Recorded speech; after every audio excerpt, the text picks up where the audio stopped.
The problem that Hamilton faced was, how do you algebraicize all this? His problem was to build a bridge between the geometry of space and algebra, and that's where Broom Bridge came in.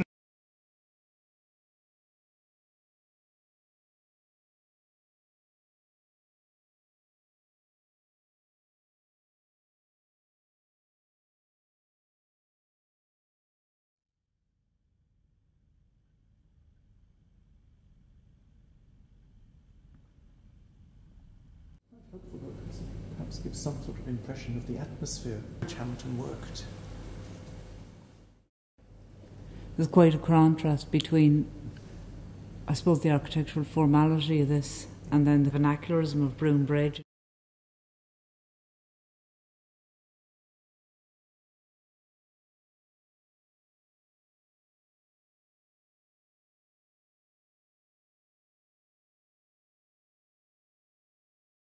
If you see the curved back of the chair he's sitting in, it's obviously that one. Yeah, let's sit beside it. Hamilton in relation to the chair. Mm-hmm. Can we sit the laptop on the chair? There we are. That's actually quite interesting.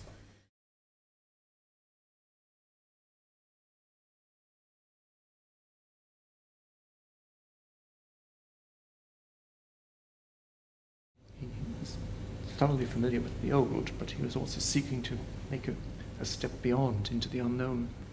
He had some strange idea that just as geometry in Kant's philosophy is a consequence of the way we perceive space, he thought algebra should be, in some sense, a science of pure time, but even he didn't seem to quite know what that meant. How would that be interpreted now? I have no idea. It doesn't make much sense, but it was really more as an intellectual device to enable him to think a bit outside the box.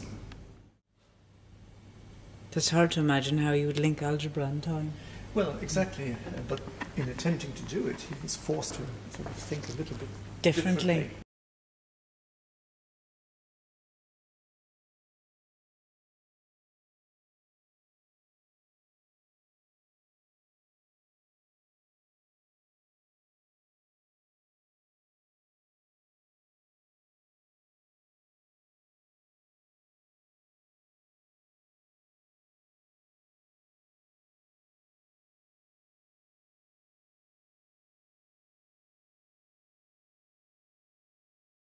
I'll just show you some of these images.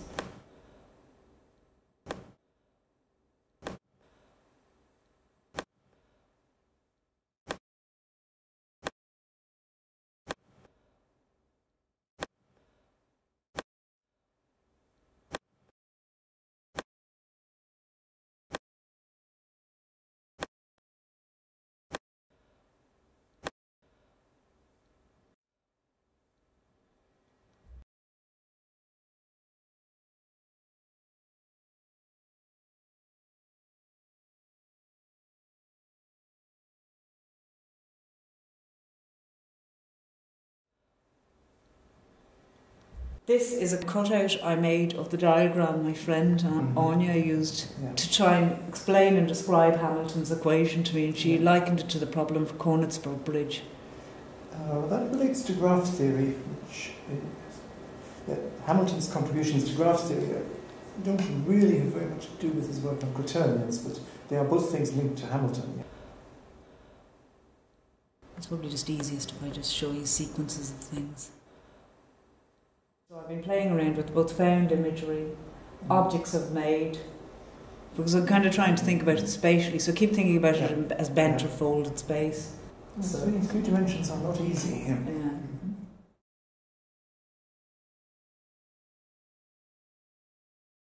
I've been kind of making diagrams in the studio, rough drawings and notes, and trying to think about it as X, Y and Z. So I had suggested to her, what happens if you try and knit on 3 axes? Yes. Yeah. First of all, what type of form would you come up with, but would the making of that form be somehow akin to the function?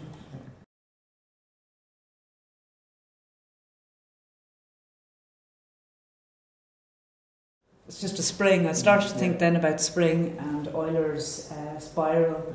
So just various it was a spring from a door, and I like that idea of being a hinge of a door, and you know, a spring or a hinge being a bit akin to a bridge. This, it's quite neurotic. I've been taking out the white of the squares, so you'll be able to see through this grid. So I'll be able to overlay that on something else. Then I started to make these X, Y and Z axes, and I'd come across something about polygon forms, but that were non-Euclidean. I did a bit of research, and this is a beautiful book, but very quite technical. Yeah. Do you know Conway, Game of Life? Maybe not. This is more on actually how you describe rotations. It's got some good quotations in it if you want to borrow it. Would it be possible to borrow these? Yeah, sure. This is my personal copies.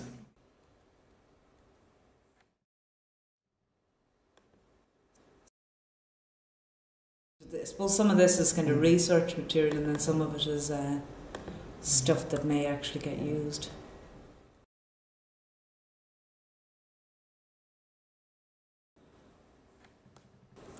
I was looking at the idea of a slinky. One point of view, it's almost could be read as a series of lines. So that idea from one-dimensional to two-dimensional and then to three-dimensional. So just playing about with this, expanding it, and that you can kind of start to see the spiral form or pulling the spiral out. So these are just work in progress images. I've been playing around, moving towards the camera, or the camera rotoscoping around it.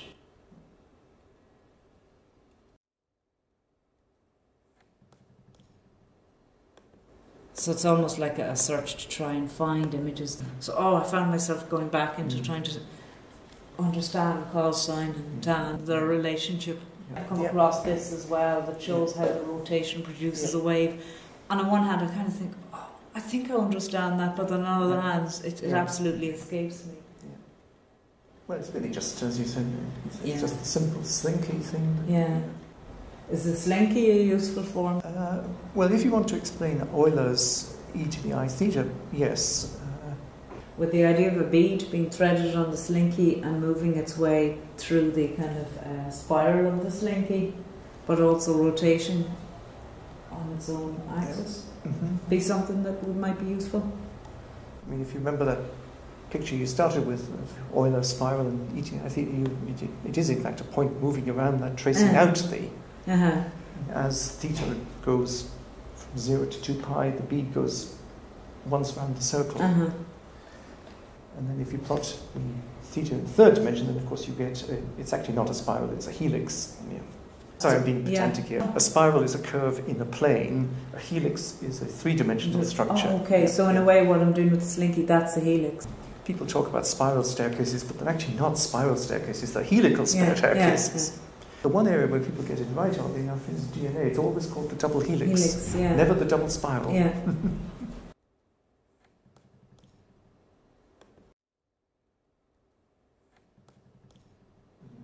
I've been looking at images of bridges as well. This painting, it's a Canaletto painting of London Bridge, but there's a really nice detail in it. It's the bridge under construction, but you can see a bucket hanging from the bridge, so I probably will have something hanging from the structure. That's the formwork for the bridge. It draws your eye over to, is that St. Paul's or Skyline? I think it is on the right, Otherwise you'd be just focusing here. It pulls it over to... It's interesting framing. Yeah, so it's really nice framing. It's a nice compositional device. I built a bridge-like structure out of salvage timber in my studio. I just tried to bridge as big an expanse as I could, kind of using all these little devices to kind of clamp it with. Like bulldog clips as well as G-clamps. Actually, if you had a few broomsticks in it, you could make a nice visual pond. That's great. I will.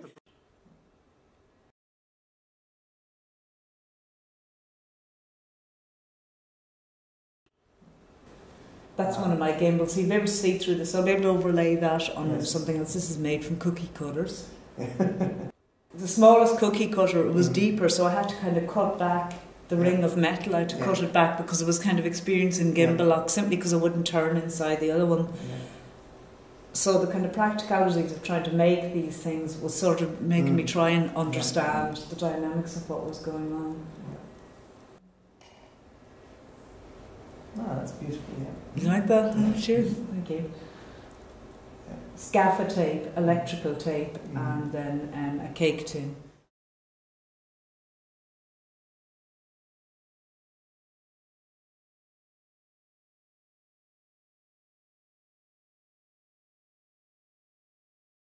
This is a kind of series where I've written something and realised when I knit the axes are always moving, so it's a problem. So this is kind of all raw and I did it at the minute. But I had started to try and map the stitches, so I calibrated a pair of knitting needles a centimetre apart to slide the knitting up and down the axis. So I was knitting on the X and Z, and I was trying to calculate how much I was going forward or backwards at any time. And funnily enough, Anya's more recently written to me about that idea of taking 2 steps forward, 2 steps to the left, 2 steps up, and a quarter of a turn.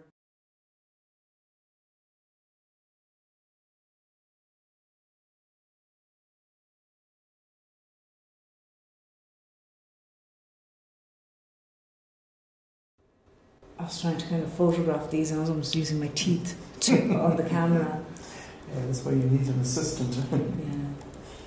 Was this kind of idea that you set out to think, oh, that's quite simple, but it turns out to be very difficult to do. Yes. Well, maybe the difficulty then becomes about the mathematical difficulty or the difficulty of understanding the maths.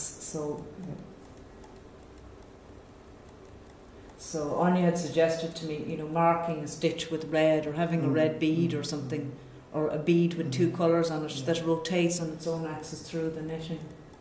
So the idea too was that maybe it's not smooth flowing, like I didn't video this. I made a series of still images, so that idea that my understanding is faltering, or there's gaps in the understanding, or there's bridges that need to be crossed. There's something about knitting patterns being like a set of instructions as well. Okay, there's lots and lots and lots of these. Did you try knitting with 3 needles at one point? I sort of did, and I think I'll take more photographs. That would really be bizarre. I think I'll probably try and knit, and there'll be strange objects in the space. So there's all these attempts. So do you think the knitting idea is a useful way to think about it? It could be. I have to say it doesn't do much for me, but then I'm coming at it from a very different direction. Is it wrong-headed, or is it just not a way that would allow people to visualise it? No, it just doesn't really speak to me. Yeah. Whereas the gimbals do, actually. The gimbals do. Yeah, but that's just...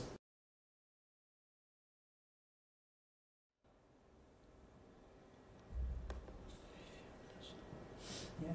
So I think it's probably maybe a little bit akin to the gimbal. But this idea, it's kind of like a barber pole as well. So maybe that's a bit of a compromise between the gimbals and the knitting. Yeah. So this is a nest of pudding bowls. Oh, yes. It's very hard to kind of get them to rest into position. They keep wanting to collapse into a nest of bowls. So I may do some more with those. So at one stage with this, between each shot, rotate each of the 3 axes just a little bit, but then it kind of slides out of kilter, or it's not perfect, or it's not a smooth motion.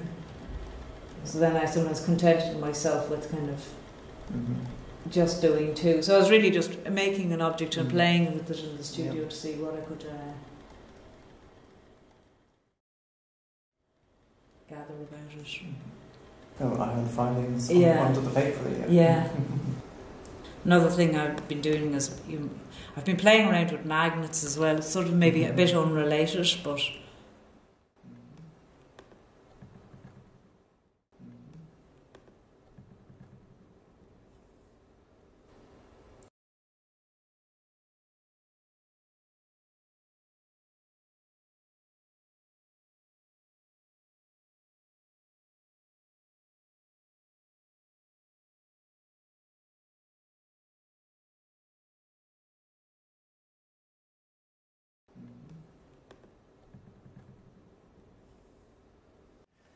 I mean, the question is, how do you have mathematics which enables you to effectively compute all these things?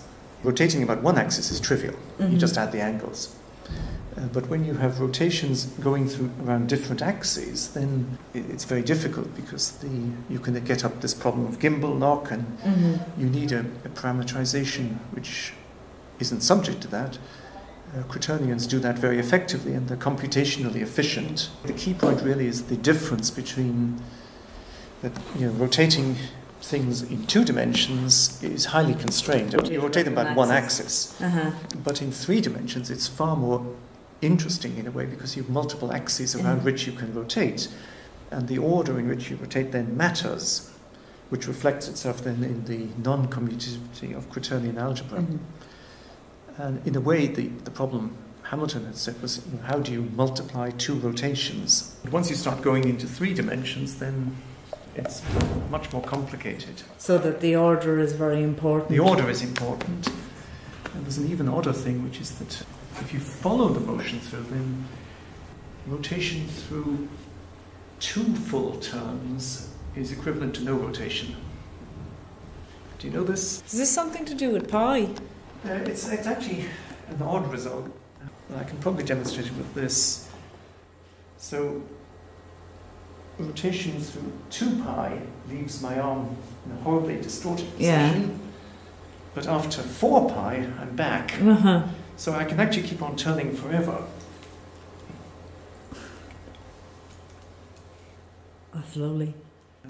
1 full turn leaves me all tangled up, but then the second full turn untangles itself again. The rotation through 2 pi, in a sense, you haven't quite got back to where you started. You've got back to where you started, but your connection to the environment is all tangled up. But when you've gone through it again, then you untangle it. It's very odd. So it's like a mathematical gymnastics. Yeah. You can do it as a party trick with a half-full wine glass. If you're careful, you won't spill it.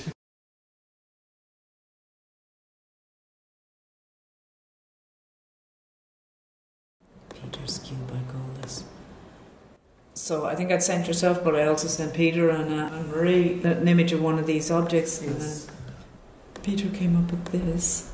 He rendered this, or he layered it up and he made this cube, and he said, think about this axis kind of moving through space, and maybe think about time as well as being a component to this. So I tried to rebuild that. I had 8 of these, the 8 corners, but what order do they build up in? It dictates what way they're moving through space. So through building it, I suddenly realised there's a whole variety of orders you could build this in. I had made the little nodes holding the axis of regular shapes because I realised that, they can't intersect each other. One will have to sit over the other, have to sit over the other, so they're all a little off kilter. Decided to make the devices that hold them in place a little off kilter as well. So there'll be objects as well in the animation, and then there'll be some text from his emails building up to the story.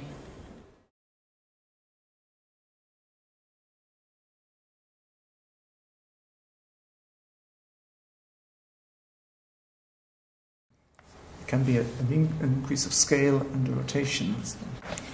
So scale and rotation increase simultaneously each time the multiplication. But then when you get into quaternions, it gets more complicated. This is quite technical, unfortunately, but it's a beautiful book. You might pick up some useful ideas just from the pictures or diagram. You can make it arbitrarily complicated. The other idea that we're toying with, just in relation to doing something in Dunsink, is, because I've been working with this idea of knitting, but then I had this nice image of a room of mathematicians all knitting. I don't think I know any knitting mathematicians. Anyway, thanks very much. I'm not sure that's useful. But that's very useful. It's a lot for me to digest.